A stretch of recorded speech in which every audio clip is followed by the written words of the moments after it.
Imagínese allí, no en los tonos sepia desinfectados de los libros de historia, sino en la realidad cruda y visceral de aquello. El año es 1944.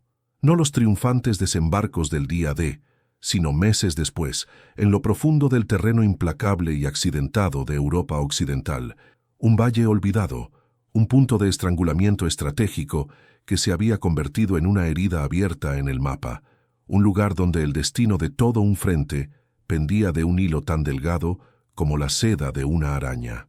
El aire mismo era un sudario sofocante, espeso con tierra pulverizada, el mordisco acre de la cordita y el sabor metálico del miedo que se aferraba a cada uniforme, a cada aliento.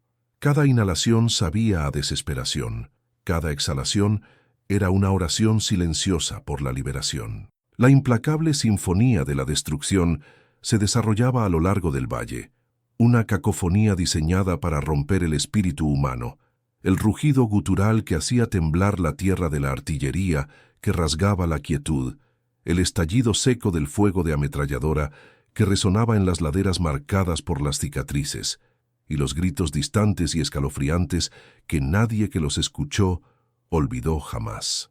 Esto no era solo una batalla, era una picadora de carne, masticando vidas con furia indiscriminada y despiadada, día tras día agonizante.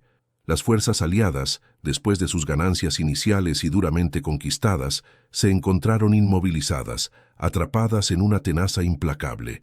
Cada intento de avanzar, cada centímetro de terreno por el que se luchaba, era recibido con una lluvia de fuego de un enemigo atrincherado e invisible.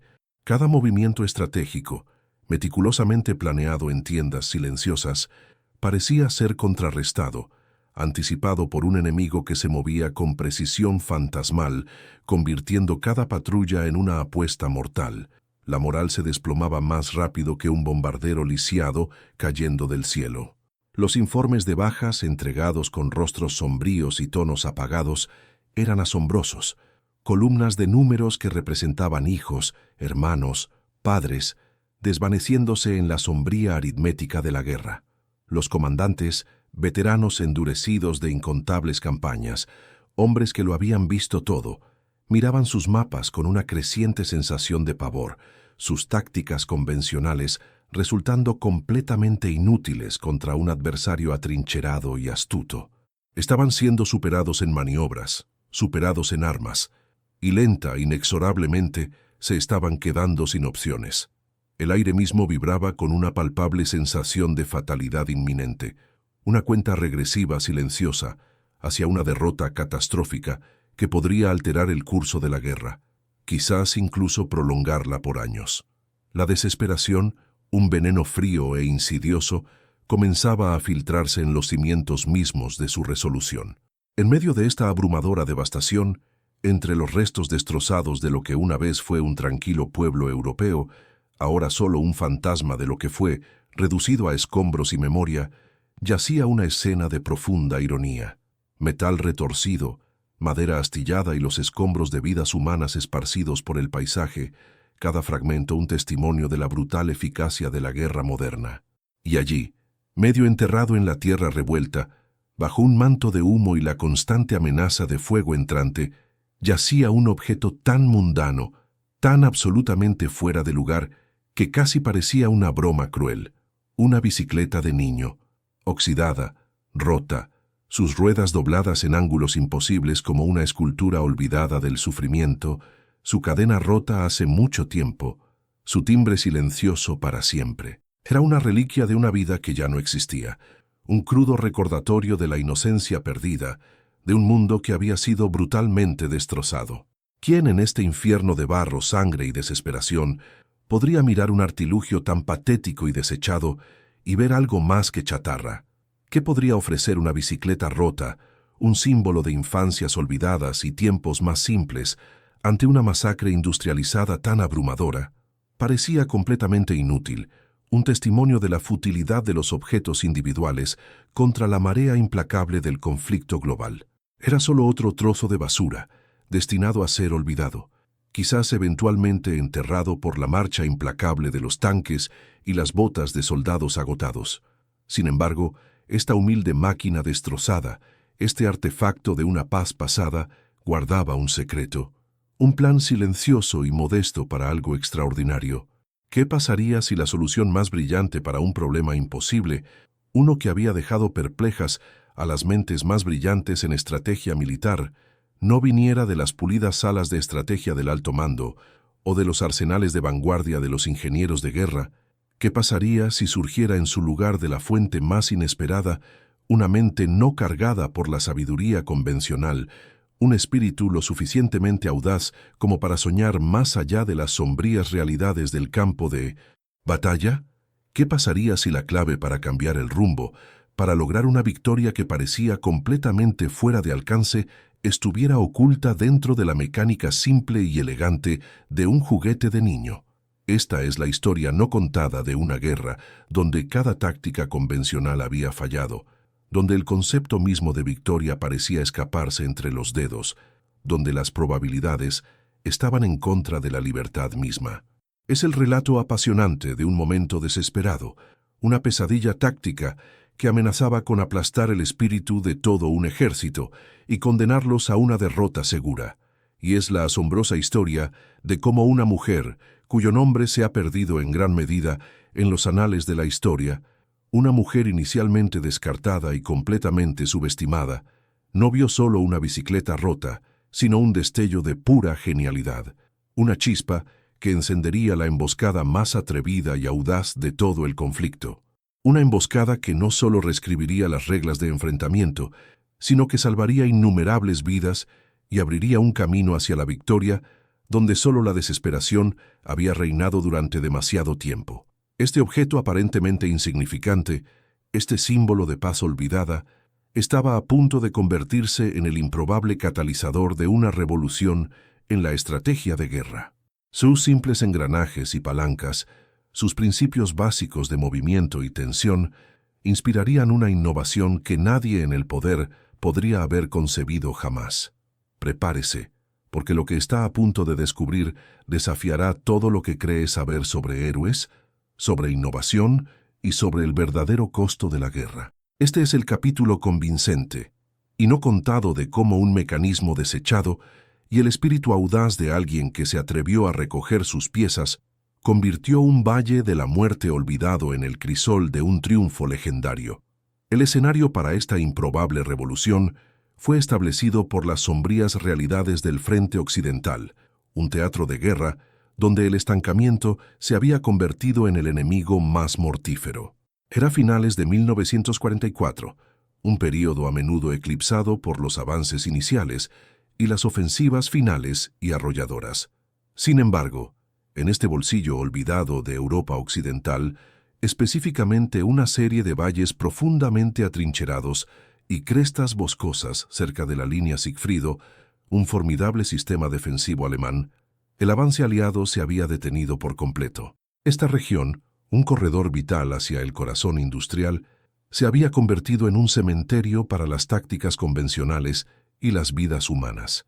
El conflicto aquí era menos sobre grandes maniobras y más sobre una brutal y cercana guerra de desgaste. El enemigo, habiendo sido rechazado de Francia, se había atrincherado con una tenacidad nacida de la desesperación, transformando cada colina y bosquecillo en una fortaleza. Sus líneas defensivas eran un laberinto de búnkeres camuflados, campos de tiro entrelazados y nidos de ametralladoras colocados por expertos que podían diezmar un pelotón que avanzaba en segundos. Cada intento de asalto frontal, cada carga a través del suelo lodoso y lleno de cráteres, era recibido con una tormenta de plomo y acero. Las listas de bajas se hacían más largas con cada día que pasaba, volviendo sombríos los rostros de los oficiales y pesados los espíritus de los soldados. Se sentía como una repetición de las peores partes de la Gran Guerra, con la potencia de fuego moderna, haciendo que el estancamiento fuera aún más horrible. La doctrina militar predominante de la época, forjada en el crisol de campañas anteriores, enfatizaba la abrumadora potencia de fuego y los empujes coordinados de infantería y blindados. Los generales, entrenados en las grandes estrategias de vastos ejércitos, se encontraron desconcertados por esta nueva e insidiosa forma de guerra. Ordenaron más bombardeos de artillería, más asaltos de tanques, más cargas de infantería, pero cada vez los resultados eran los mismos: grandes pérdidas, ganancias mínimas y una creciente sensación de que simplemente estaban alimentando hombres a una picadora de carne. La innovación, particularmente cualquier cosa que desafiara la cadena de mando establecida o la sabiduría convencional, no era solo rara, a menudo era activamente desalentada. La mentalidad era de rígida adhesión a métodos probados, aunque fallidos. Creían en el poder de la máquina de guerra industrial, no en el ingenio tranquilo de un individuo. La pesadilla táctica específica que acechaba al mando aliado era la asombrosa capacidad del enemigo para lanzar emboscadas devastadoras. Habían dominado el arte de la sorpresa, convirtiendo patrullas de rutina y convoyes de suministro en trampas repentinas y mortales. No se trataba solo de su camuflaje superior o conocimiento del terreno. Había una sensación de sincronización casi preternatural, una ferocidad sincronizada en sus ataques que sugería un sistema de alerta temprana, una red de ojos y oídos que simplemente no debería haber sido posible. Las unidades aliadas se moverían hacia un sector aparentemente despejado, solo para ser atrapadas en un fuego cruzado asesino desde posiciones invisibles, sus comunicaciones interferidas, sus rutas de escape cortadas. Estas emboscadas no solo estaban causando bajas, estaban erosionando la confianza, fomentando la paranoia y haciendo de cada paso en territorio enemigo una apuesta aterradora. Las tácticas del enemigo, una mezcla de astucia y brutal eficiencia, estaban convirtiendo la patrulla de cada soldado estadounidense en una lotería de la muerte. Fue en este crisol de desesperación, este paisaje de sueños destrozados y barro implacable, que entró la improbable visionaria de nuestra historia. Su nombre era Elara Vance. No era una general, ni una oficial condecorada, ni siquiera una soldado en el sentido tradicional. Elara era una voluntaria civil, miembro del Cuerpo de Mujeres del Ejército, WAC, asignada a apoyo logístico, específicamente al mantenimiento de equipos en un depósito de reparación de retaguardia que había sido empujado peligrosamente cerca de las líneas del frente. No era una estratega, no estaba armada y no tenía un rango que infundiera respeto en la sala de guerra. Sin embargo, su mente era una fragua de observación e ingenio práctico, libre de los rígidos protocolos y dogmas tácticos que cegaban a los hombres a cargo. Elara era una mujer tranquila, a menudo ignorada en medio del bullicioso entorno dominado por hombres del depósito. Su pasado estaba lejos de ser militar. Antes de la guerra, había crecido en una granja familiar en la Pensilvania rural, donde la necesidad era verdaderamente la madre de la invención. Su padre, un hombre ingenioso, le había enseñado a arreglar cualquier cosa con lo que tuviera a mano: un tractor roto, una bomba que funcionaba mal, una cerca destartalada. Había pasado incontables horas trasteando con motores, reparando herramientas rotas e improvisando soluciones a problemas mecánicos cotidianos. Esta experiencia práctica y manual, junto con una curiosidad innata, había agudizado su capacidad para ver la mecánica inherente en todo, para comprender cómo las partes simples se interconectaban para crear acciones complejas. Ella no solo veía un objeto, veía su potencial, su lógica oculta, su sistema subyacente. Fue durante una de sus carreras rutinarias de búsqueda de piezas de repuesto, en medio de las ruinas de un pueblo bombardeado adyacente al depósito, que se topó con él. Medio enterrado en los escombros, entre el acero retorcido y la mampostería rota, yacían los restos destrozados de una bicicleta de niño. Su marco estaba doblado, sus neumáticos destrozados, su cadena oxidada y rota. Para cualquier otra persona, era solo otro trozo de escombros olvidados, un símbolo conmovedor de una infancia perdida en una tierra devastada por la guerra. Pero Elara no vio chatarra, vio una colección de máquinas simples. Sus ojos rastrearon los restos de los cables de freno, los engranajes, los pedales, los radios. Recogió un pedal suelto, su eje aún girando libremente, luego un trozo de la cadena, notando sus eslabones entrelazados. Mientras otros veían chatarra, Elara veía potencial. Un engranaje olvidado, un cable tenso, un mecanismo silencioso esperando ser reutilizado.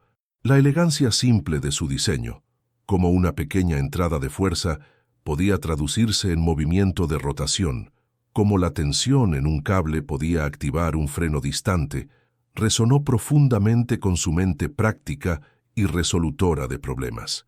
Comenzó a pasar las piezas en sus manos, sus dedos trazando los surcos desgastados, su mente ya acelerada, conectando los puntos de una manera que nadie más lo haría. La bicicleta, un símbolo de libertad y placer simple en tiempos de paz, se convirtió en algo completamente diferente en sus manos. Un destello de perspicacia repentino y brillante. Un plan para una solución al mismo problema que estaba desangrando a sus compatriotas. Vio cómo sus partes desechadas, sus principios fundamentales de palanca y transmisión, podían transformarse, no en un juguete de niño, sino en un instrumento de guerra silencioso y mortal. Esto no fue solo una observación abstracta para el Ara, fue un plan, un destello de perspicacia tan potente que se sintió como una corriente eléctrica que la sacudía.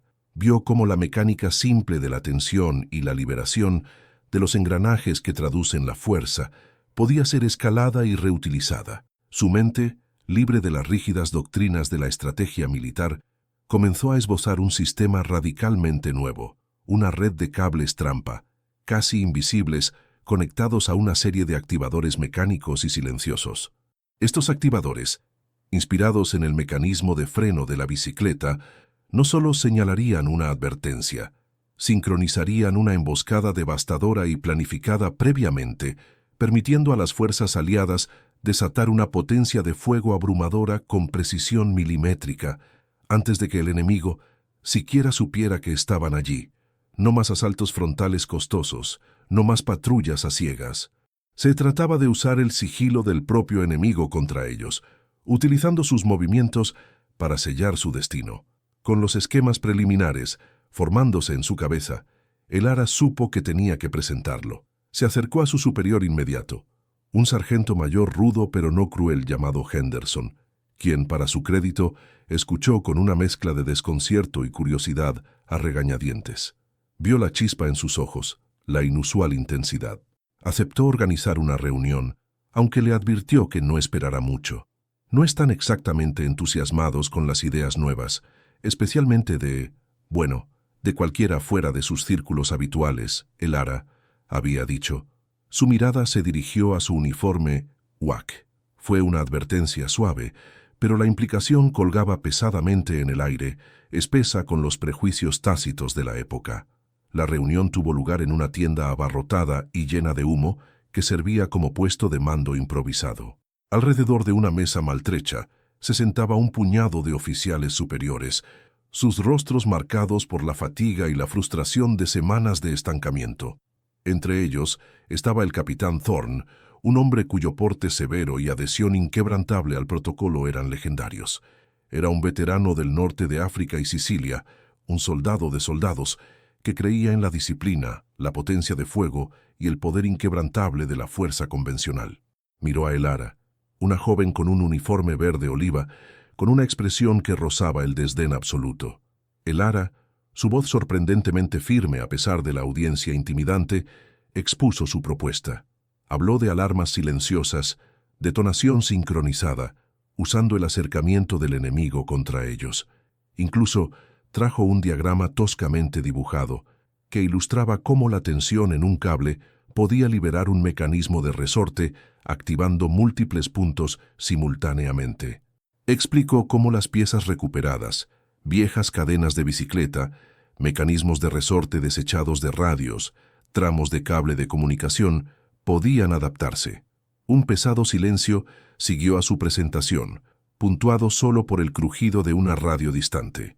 Luego el capitán Thorne se aclaró la garganta, un sonido como si la grava se moviera. ¿Ha terminado, señorita Vance?, preguntó, su tono goteando con burla apenas disimulada. Porque si entiendo correctamente, propone que luchemos esta guerra con juguetes de niños. Una risa ahogada recorrió a algunos de los oficiales subalternos. Nos enfrentamos a divisiones enemigas endurecidas, señorita Vance, no a una cadena de bicicleta rota en una granja de Pensilvania. Esto es un campo de batalla, no un taller para remendar triciclos. Otro oficial, el mayor Caldwell, un hombre conocido por su rígida adhesión a los libros de texto militares, intervino. Con todo respeto, Elara, su entusiasmo es encomiable, pero esto es salvajemente impráctico. Necesitamos artillería pesada, apoyo aéreo, empujes blindados. No, cables trampa y chatarra reutilizada. ¿Qué pasa si una ardilla lo activa? ¿O una ráfaga de viento? Esto no es un juego. Elara sintió un calor subir por su cuello, pero se mantuvo firme. Señor, las emboscadas del enemigo dependen de la sorpresa y la sincronización. Mi sistema elimina ambas. Se puede calibrar, camuflar. Se trata de precisión, no de fuerza bruta. Se trata de ser más astuto que ellos, no solo de superarlos en armas. El capitán Thorne simplemente se rió, un sonido seco y despectivo. ¿Ser más astuto? Con una bicicleta. Esto no es un juego de salón, jovencita. Esto es la guerra. Tenemos hombres muriendo allí afuera, y usted propone que desperdiciemos recursos preciosos en...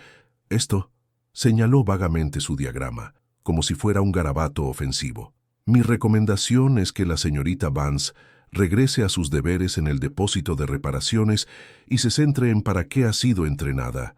Nos ceñiremos a las tácticas establecidas.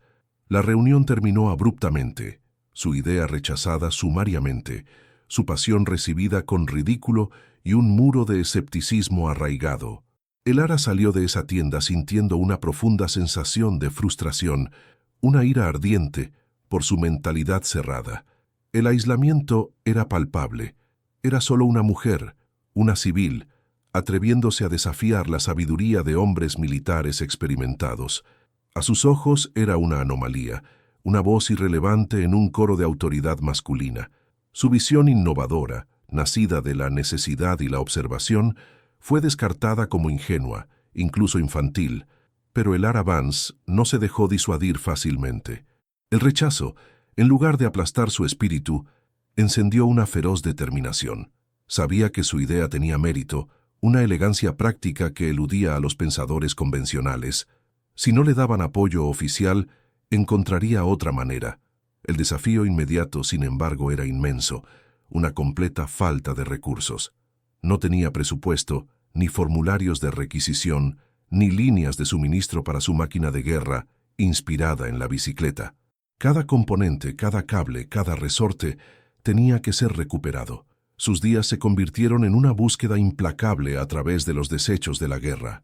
Recorrió los pueblos bombardeados, rebuscando entre los escombros como un carroñero del desierto, buscando cualquier cosa que pudiera ser reutilizada. Metal retorcido de aviones derribados, cable de comunicación desechado, resortes rotos de viejos camiones, incluso los engranajes olvidados de otras bicicletas destrozadas, se convirtieron en su materia prima. Cada pieza era un rompecabezas, un componente potencial en su arma silenciosa. Pasó sus noches en un rincón escondido del depósito de reparaciones, trabajando bajo el tenue resplandor de una sola linterna, limando, doblando y conectando meticulosamente. Las dificultades operativas eran asombrosas. ¿Cómo se construye un dispositivo mecánico de precisión en un taller improvisado, con herramientas limitadas, bajo la amenaza constante del bombardeo enemigo? ¿Cómo se asegura de que sea silencioso, confiable e inmune a los duros elementos del campo de batalla? El barro, la lluvia, las noches heladas, cada nudo en el cable, cada soldadura, cada palanca cuidadosamente equilibrada, era un testimonio de su inquebrantable concentración. Hubo momentos a altas horas de la noche en que la duda la carcomía, la magnitud de la tarea, el peso de las vidas que su sistema estaba destinado a salvar, la oprimían. ¿Y si Thorne tenía razón? ¿Y si era solo un juguete de niño, una fantasía tonta? La presión era inmensa, el costo personal significativo. Sin embargo, Elara Vance no estaba sola en su batalla silenciosa. Su trabajo solitario, que a menudo se extendía hasta las horas antes del amanecer, no pasó completamente desapercibido. Una noche, mientras soldaba minuciosamente una delicada conexión de cable, una sombra cayó sobre su banco de trabajo. El soldado de primera clase, Thomas Tommy Miller, un joven operador de radio con rostro fresco de la Iowa rural, se quedó mirándola, con una ración K a medio comer en la mano. Tommy era un observador tranquilo, a menudo encontrado trasteando con radios rotas, tratando de devolver la vida a circuitos muertos. Tenía una afinidad natural por la mecánica, una habilidad perfeccionada por años dedicados a arreglar equipos agrícolas en casa. Había visto la dedicación de Elara, la forma en que buscaba entre la chatarra, la intensa concentración en sus ojos. ¿Trabajando hasta tarde, señorita Vance?, preguntó su voz suave, casi un susurro en el vasto y resonante depósito. Elara levantó la vista, sobresaltada, luego ofreció una sonrisa cansada. Solo tratando de encontrarle sentido a las cosas, soldado Miller. Tommy asintió, su mirada cayendo sobre su intrincado artilugio. Parece más que solo sentido. Parece una forma completamente nueva de hacer las cosas. Hizo una pausa. Luego ofreció. Mi papá siempre decía, si quieres arreglar algo, tienes que mirarlo de manera diferente a todos los demás. Luego, preguntó cautelosamente sobre su proyecto, genuinamente curioso, no despectivo. Elara, sorprendida por su sinceridad, explicó su visión, su voz cobrando un vigor renovado mientras detallaba la mecánica, el potencial. Tommy escuchó atentamente. Sus ojos se abrieron con comprensión. Vio la lógica, la elegancia en su diseño inspirado en la bicicleta, donde los oficiales solo habían visto locura.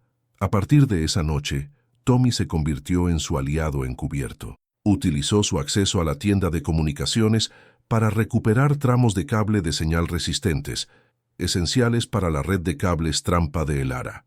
Encontró resortes desechados de viejos teléfonos de campaña, pequeños engranajes de máquinas de escribir rotas, todos componentes preciosos para su sistema silencioso. Incluso la ayudó a probar partes rudimentarias en áreas apartadas, ofreciendo su ojo agudo y consejos prácticos. Más tarde, un sargento mayor canoso y cínico llamado O'Malley, el mecánico jefe del depósito, inicialmente se burló del hobby de Elara. Pero O'Malley, un hombre que respetaba el ingenio por encima de todo, admiraba en secreto su persistencia y la meticulosa artesanía de sus dispositivos. Ocasionalmente, pasaba por alto las actividades nocturnas de Elara. A veces incluso dejaba una herramienta que ella necesitaba desesperadamente, un reconocimiento silencioso de su genialidad no convencional.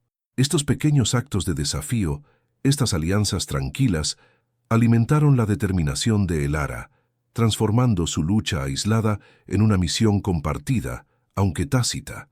La guerra, sin embargo, se preocupaba poco por las luchas individuales o los artilugios ingeniosos. El estancamiento en los valles cerca de la línea Sigfrido se intensificó. Las emboscadas del enemigo se volvieron más audaces, más frecuentes y brutalmente efectivas. Se estaba planeando una gran ofensiva, cuyo nombre en código era Operación Martillo de Acero, un empuje desesperado para romper las líneas alemanas fortificadas.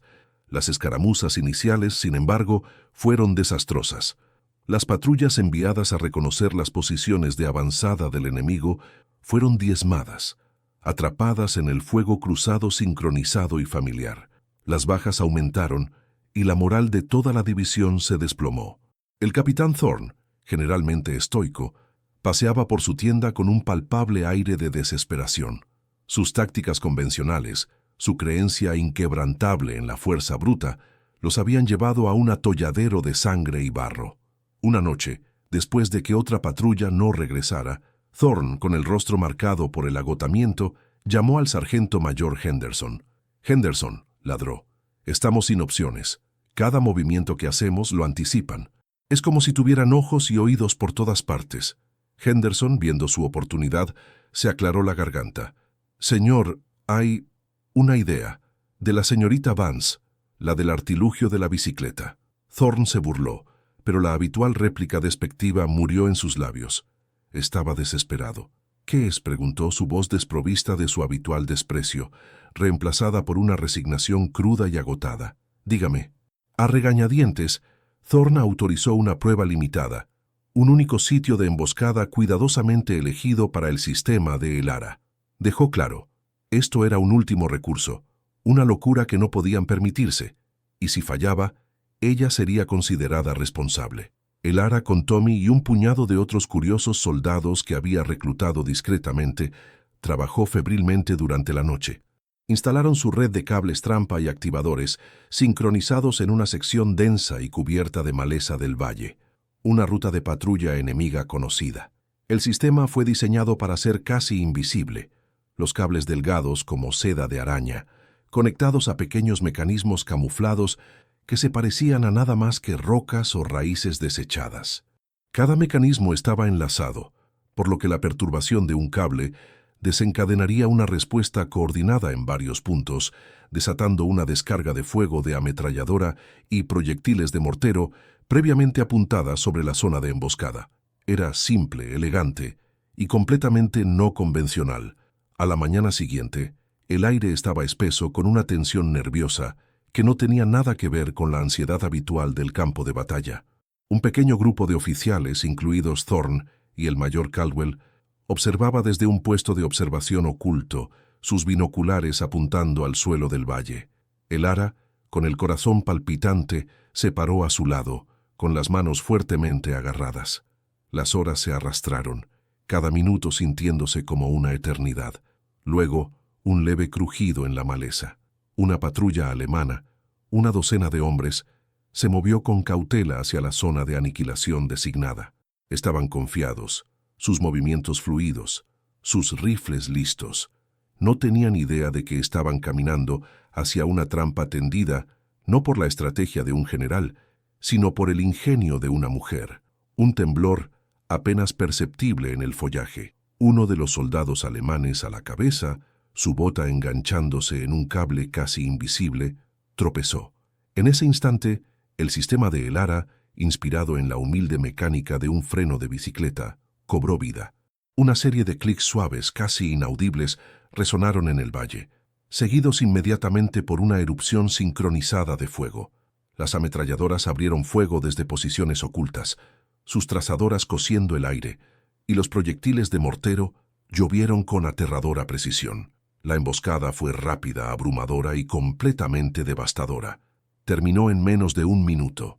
La patrulla enemiga, completamente pillada por sorpresa, no tuvo tiempo de reaccionar, ninguna posibilidad de devolver el fuego. Simplemente fueron aniquilados. Un silencio atónito cayó sobre el puesto de observación. Thorne bajó sus binoculares lentamente, su rostro una máscara de incredulidad. El mayor Caldwell, generalmente tan rígido, simplemente miró fijamente, con la boca ligeramente abierta. Nadie habló por un largo momento. Finalmente, Thorne se aclaró la garganta, un sonido vacilante, casi reacio. Un afortunado giro de los acontecimientos, murmuró, tratando de recuperar la compostura. Nada más, suerte de principiante, debieron haber sido descuidados. Pero incluso mientras lo decía, su voz carecía de su convicción habitual. La eficiencia pura y brutal de la emboscada, la sincronización perfecta, la completa ausencia de bajas aliadas, era demasiado precisa para ser mera suerte. La verdad, sin embargo, estaba escrita no en las palabras reacias de Thorne, sino en el sombrío recuento de pérdidas enemigas y la marcada ausencia de bajas aliadas. La afortunada coincidencia se hizo más difícil de descartar cuando, días después, otra patrulla alemana, intentando explotar una debilidad percibida en las líneas aliadas, corrió exactamente la misma suerte devastadora. De nuevo, el sistema de El Ara, desplegado con meticulosa precisión por Tommy Miller y su pequeño y dedicado equipo, entregó una emboscada abrumadora y perfectamente sincronizada. El enemigo, atrapado en un fuego cruzado demoledor, fue aniquilado antes de que pudieran siquiera levantar sus rifles. Esta vez no hubo murmullos sobre suerte, solo hubo un silencio atónito, casi reverente, seguido de una ráfaga de urgentes llamadas de radio. El patrón era innegable. El artilugio de la bicicleta de El Ara Vance no era una casualidad, era una revolución táctica. El capitán Thorne, un hombre cuya rígida adhesión a la guerra convencional había definido su carrera, se encontró en una posición desconocida, abogando por la misma innovación que tan vehementemente había descartado. Ordenó su implementación inmediata en todo su sector, exigiendo que El Ara entrenara a sus sargentos en su despliegue. El mayor Caldwell, humillado, ofreció sus disculpas y su apoyo total, reconociendo la verdadera genialidad cuando lo miraba a la cara. El impacto fue rápido y dramático. Los valles que una vez habían sido sinónimo de muerte y desesperación comenzaron a contar una historia diferente. Antes del método de El Ara, las patrullas aliadas se enfrentaban a una realidad horrible. La efectividad de las emboscadas era baja, a menudo resultando en fuertes bajas amigas mientras las unidades luchaban por responder a amenazas invisibles. El elemento sorpresa estaba casi siempre del lado del enemigo, pero con su sistema las tornas cambiaron. La efectividad de las emboscadas se disparó. Las bajas amigas se desplomaron a niveles insignificantes, y el elemento sorpresa se convirtió en un arma aliada decisiva. El enemigo, una vez tan confiado en su sigilo, ahora se encontraba caminando hacia trampas perfectamente orquestadas, sus avances detenidos, su moral destrozada. Susurros del asesino silencioso se extendieron como un reguero de pólvora a través de las filas, y luego subieron por la cadena de mando. Otras unidades, desesperadas por una solución a las implacables emboscadas, enviaron a sus ingenieros y exploradores a observar los métodos de El Ara. Rápidamente adaptaron sus principios, recuperando sus propios materiales, trozos de jeeps rotos, piezas de radio desechadas, incluso secciones de alambre de púas, para crear sus propias versiones localizadas. Clara Vance, la mujer una vez ridiculizada por sus juguetes de niños, se convirtió en una leyenda tranquila en el frente, su nombre pronunciado con una mezcla de asombro y gratitud. Ella no buscaba la gloria, y la máquina de guerra, con su incesante batir, rara vez se detenía para reconocer formalmente el ingenio civil individual en el fragor de la batalla. Pero a los ojos de los soldados cuyas vidas salvó, y los comandantes que finalmente entendieron, ella había logrado algo verdaderamente extraordinario. A medida que la guerra finalmente llegaba a su cansado final, y el mundo comenzaba la ardua tarea de la reconstrucción, El Ara Vance se desvaneció silenciosamente de nuevo en el anonimato del que vino. No hubo desfiles, ni grandes medallas prendidas en su pecho por presidentes o generales. Regresó a su granja familiar en la Pensilvania rural, a los ritmos tranquilos de la vida en tiempos de paz, tal vez arreglando un tractor roto o remendando una cerca, sus manos aún capaces de ver la elegante mecánica en lo mundano. Su historia, como tantos actos de profundo coraje e ingenio durante la guerra, fue en gran medida eclipsada por las grandes narrativas de batallas y generales. Sin embargo, el impacto de su innovación de bicicleta rota perduró. Fue un testimonio de la idea de que el verdadero heroísmo a menudo no busca un gran reconocimiento, contentándose con el conocimiento de vidas salvadas y una diferencia hecha. La historia de El Ara Vance es más que un capítulo olvidado de la Segunda Guerra Mundial. Es una lección poderosa y duradera para todos nosotros. Nos recuerda que la genialidad puede surgir de los lugares más inesperados, a menudo de aquellos fuera de las estructuras de poder tradicionales, aquellos cuyas voces son inicialmente descartadas o subestimadas. Su triunfo tranquilo subraya varias verdades profundas sobre la innovación y el espíritu humano. Primero, la persistencia supera el escepticismo. El Ara enfrentó el ridículo, la duda y el rechazo absoluto, pero nunca vaciló en su creencia en su idea. Su convicción inquebrantable, alimentada por un profundo deseo de proteger a sus compatriotas, le permitió superar barreras que habrían detenido a individuos menores. Segundo, la fuerza de la simplicidad a menudo supera la complejidad. Mientras los líderes militares buscaban soluciones elaboradas y tecnológicamente avanzadas, El Ara encontró su respuesta en la mecánica fundamental de un juguete de niño. Su sistema era elegante, práctico y devastadoramente efectivo precisamente debido a su simplicidad. Demostró que a veces las soluciones más profundas no son las más complicadas, sino las más clarividentes. Tercero, El Ara Vance se erige como un poderoso símbolo de la innovadora olvidada. Su historia resalta la importancia crítica de valorar las perspectivas diversas y el pensamiento no convencional. En cada campo, en cada desafío, hay El Ara Vances entre nosotros, individuos que ven soluciones donde otros solo ven problemas, si solo estamos dispuestos a escuchar y mirar más allá de lo obvio. Finalmente, su viaje ejemplifica el coraje para desafiar el status quo.